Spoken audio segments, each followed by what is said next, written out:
ಎಲ್ಲರಿಗೂ ನಮಸ್ತೆ. Welcome to my channel Nagamani kitchens and ವ್ಲಾಗ್ಸ್ಗೆ. ನವರಾತ್ರಿಯ ನಾಳೆ 7ನೇ ದಿನ, ತಾಯಿ ಕಾಳರಾತ್ರಿಯ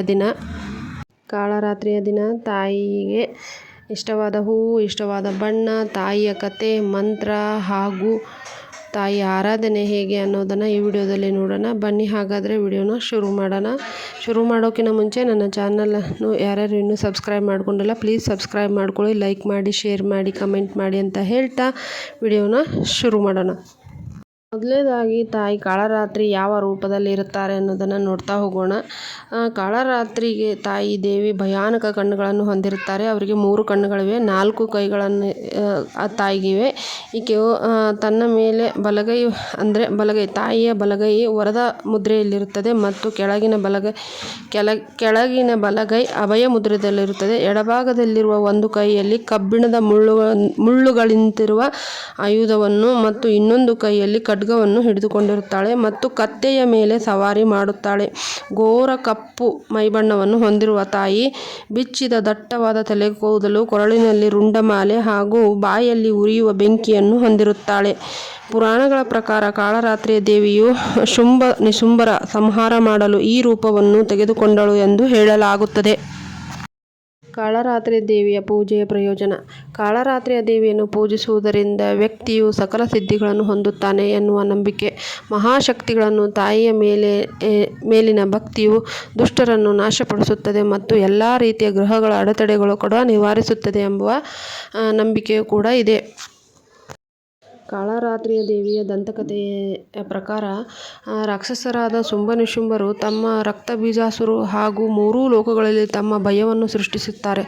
ಹಾಗೆ ಇದರಿಂದ ಆತಂಕಗೊಂಡ ದೇವತೆಗಳೆಲ್ಲವೂ ಶಿವನ ಮೊರೆ ಹೋಗುತ್ತಾರೆ. ರಾಕ್ಷಸರನ್ನು ಸಂಹರಿಸಿ ತನ್ನ ಭಕ್ತರನ್ನು ರಕ್ಷಿಸುವಂತೆ ಅವರು ಕೂಡ ಪಾರ್ವತಿಯನ್ನು ಕೇಳಿದರು. ಶಿವನ ಸಲಹೆಯಂತೆ ಪಾರ್ವತಿಯು ದುರ್ಗೆಯ ರೂಪವನ್ನು ತೆಗೆದುಕೊಂಡು ಶುಂಭ-ನಿಶುಂಭರನ್ನು ಕೊಂದಳು. ಆದರೆ ದುರ್ಗಾದೇವಿಯು ರಕ್ತಬೀಜಾಸುರನನ್ನು ಕೊಂದ ತಕ್ಷಣ ಆತನ ದೇಹದಿಂದ ಹೊರಬಂದ ರಕ್ತದಿಂದ ಲಕ್ಷಗಟ್ಟಲೆ ರಕ್ತಬೀಜಾಸುರರು ಉತ್ಪತ್ತಿಯಾಗುತ್ತಿದ್ದರು. ಇದನ್ನು ನೋಡಿ ದುರ್ಗಾಮಾತೆಯು ತನ್ನ ತೇಜಸ್ಸಿನಿಂದ ಕಾಳರಾತ್ರಿಯನ್ನು ರಚಿಸಿದಳು. ಇದಾದ ನಂತರ ದುರ್ಗಾದೇವಿಯು ರಕ್ತಬೀಜಾಸುರನನ್ನು ಕೊಂದು ಕಾಳರಾತ್ರಿಯು ಆತನ ದೇಹದಿಂದ ಹೊರಬರುತ್ತಿದ್ದ ರಕ್ತವನ್ನು ತನ್ನ ಬಾಯಲ್ಲಿ ತುಂಬಿಕೊಂಡು ರಕ್ತಬೀಜಾಸುರನನ್ನು ಸೀಳಿ ಕೊಂದಳು ಎಂಬ ನಂಬಿಕೆ ಇದೆ. ಕಾಳರಾತ್ರಿಯ ದೇವಿಗೆ ಕೃಷ್ಣಕಮಲ ಹೂವು ಎಂದರೆ ತುಂಬ ಪ್ರಿಯ. ಕೃಷ್ಣಕಮಲ ಹೂವು ಸಿಗದಿದ್ದಲ್ಲಿ ಶಂಖುಪುಷ್ಪವನ್ನು ಕೂಡ ನಾವು ದೇವಿಗೆ ಏರಿಸಬಹುದು, ಅಂದರೆ ಅರ್ಪಿಸಬಹುದು. ಆ ದಿನ ತಾಯಿ ಸರಸ್ವತಿ ಅಂದರೆ 9ನೇ ತಾರೀಕು ಮತ್ತು 10ನೇ ತಾರೀಕು ಸರಸ್ವತಿ ಪೂಜೆಯನ್ನು ಕೂಡ ನಾವು ಮಾಡಬಹುದು. ಸರಸ್ವತಿ ಪೂಜೆಯನ್ನು ಹೇಗೆ ಮಾಡುವುದೆಂದರೆ, ನಿಮ್ಮ ದೇವರ ಮನೆಯಲ್ಲಿ ಚಿಕ್ಕ ಮಕ್ಕಳ ಪುಸ್ತಕ ಆಗಲಿ, ಇನ್ನೂ ಚಿಕ್ಕ ಮಕ್ಕಳಿದ್ದರೆ ಪಾಟಿ ಅಂದರೆ ಸ್ಲೇಟನ್ನು ಇಟ್ಟು ಪೂಜಿಸಿ ಸರಸ್ವತಿಯ ಚಿಕ್ಕದಾದ ಒಂದು ಮಂತ್ರವನ್ನು ಹೇಳಿ ಪೂಜಿಸುವುದರಿಂದ ತಾಯಿ ಸದಾಕಾಲ ನಮ್ಮ ಮಕ್ಕಳ ಮೇಲೆ ಸರಸ್ವತಿ ಆಶೀರ್ವದಿಸುತ್ತಾ ಇರುತ್ತಾಳೆ. ಹಾಗೆ ಆ ದಿನ ದೇವಿಗೆ ಆ 2 ಬಣ್ಣದ ಹೂವು ಸಿಗದೇ ಇದ್ದ ಕಾರಣ ಕೆಂಪು ಬಣ್ಣದ ಹೂವು ಅಂದರೆ ದಾಸವಾಳ, ಯಾವುದೇ ರೀತಿಯಾದ ಕೆಂಪು ಬಣ್ಣದ ಹೂವನ್ನು ಇಟ್ಟು ಆರಾಧನೆ ಮಾಡಿಕೊಳ್ಳಬಹುದು. ತಾಯಿ ಕಾಳರಾತ್ರಿಯನ್ನು ಆರಾಧನೆಯ ದಿವಸ ಅಕ್ಟೋಬರ್ 9 ರಾಯಲ್ ಬ್ಲೂ ಸೀರೆಯನ್ನು ಉಟ್ಟು ಆರಾಧಿಸುವುದು ತುಂಬಾ ಒಳ್ಳೆಯದು. ಈ ದೇವಿಗೆ ಬೆಲ್ಲದ ಪ್ರಸಾದವೆಂದರೆ ಇಷ್ಟ. ಬೆಲ್ಲದ ನೈವೇದ್ಯ ಮಾಡುವುದು, ಹಾಗೆ ಬೆಲ್ಲದಿಂದ ಶಿರಾ ಮಾಡುವುದು, ಬೆಲ್ಲದಿಂದ ಸಜ್ಜಿಕ ಮತ್ತು ಬೆಲ್ಲದಿಂದ ಪಾಯಸ ಕೂಡ ಮಾಡಿ ನೈವೇದ್ಯವನ್ನು ಮಾಡಿ ತಾಯಿಯನ್ನು ಆರಾಧನೆ ಮಾಡಿಕೊಳ್ಳಬಹುದು. ಸರಸ್ವತಿಯ ಮಂತ್ರ ಏನೆಂದರೆ, ತಾಯಿ ಸರಸ್ವತಿ ದೇವಿಯ ಮಂತ್ರ: ಸರಸ್ವತಿ ನಮಸ್ತುಭ್ಯಂ ವರದೆ ಕಾಮರೂಪಿಣಿ ವಿದ್ಯಾರಂಭಂ ಕರಿಷ್ಯಾಮಿ ಸಿದ್ಧಿರ್ಭವತು ಮೇಷದ. ಇದನ್ನು ನಿಮ್ಮ ಮನೆಯಲ್ಲಿನ ಚಿಕ್ಕ ಮಕ್ಕಳಿಗೆ ಹೇಳಿಸಿ ಅವರ ಜೊತೆ ನೀವು ಕೂಡ ಹೇಳಿ ಅಂತ ಹೇಳ್ತಾ, ತಾಯಿಯ ಸರಸ್ವತಿಯ ದೇವಿಯ ಅನುಗ್ರಹ ಆಶೀರ್ವಾದ ಎಲ್ಲ ಮಕ್ಕಳ ಮೇಲೆ ಇರಲಿ ಅಂತ ನಾನು ಕೇಳ್ಕೊಳ್ತಾ ಇದ್ದೇನೆ.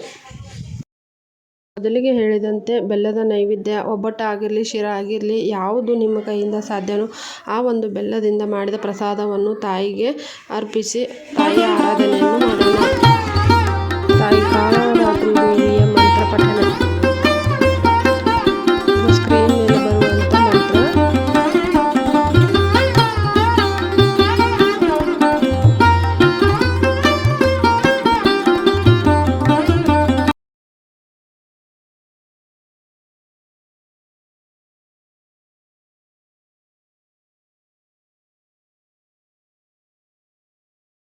ಈ ಮಂತ್ರದ ಜೊತೆ ಇನ್ನೊಂದು ಮಂತ್ರ, ಯಾ ದೇವಿ ಸರ್ವಭೂತೇಷು ಕಾಳರಾತ್ರಿ ರೂಪೇಣ ಸಂಸ್ಥಿತಾ ನಮಸ್ತಸ್ಸೈ ನಮಸ್ತಸ್ಸೈ ನಮಸ್ತಸ್ಸೈ ನಮೋ ನಮಃ.